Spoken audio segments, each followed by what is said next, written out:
ग्रामपंचायत सदस्यपद कोणी सोडत नाही आणि तुमच्या आमदारांना तर मंत्रीपद सोडलं असं विधान गोगावलेंनी केलंय।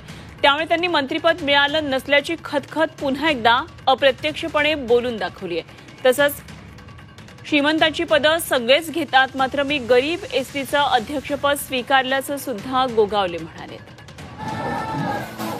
तर गोगावलेंनी पुन्हा एकदा त्यांची ही खतखत, त्यांची खंत बोलून दाखवलेली आहे। खरं तर जेव्हापासून सरकार स्थापित झालेलं आहे, शिंदे सरकार जेव्हापासून आहे तेव्हापासून गोगावलेंना मंत्रिपद मिळेल या आशेवर गोगावले होते आणि अनेकदा त्यांनी विविध कार्यक्रमांमधून जाहीर भाष्य सुद्धा केलेलं आहे आणि त्यांची खतखत व्यक्त केली आणि पुन्हा तसंच वक्तव्य गोगावलेंनी केले। ऐकूया। ग्रामपंचायतीचं सदस्यपद सोडत नाही, त्या महाराष्ट्र राज्याचं मंत्रिपद सोडणारा आतापर्यंत इतिहासामधला तुमचा आमदार आहे, लक्षात ठेवा। मग तुम्ही आम्हाला सांगा का झुकतं माप देणार नाहीत माझ्या मतदारसंघाला माझे मुख्यमंत्री।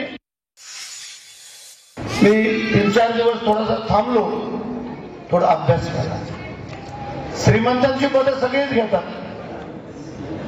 मग या गरीब एसटी महामंडळाचं पद कोणी घ्यायचं ते तुमच्या या भरत घेतलं।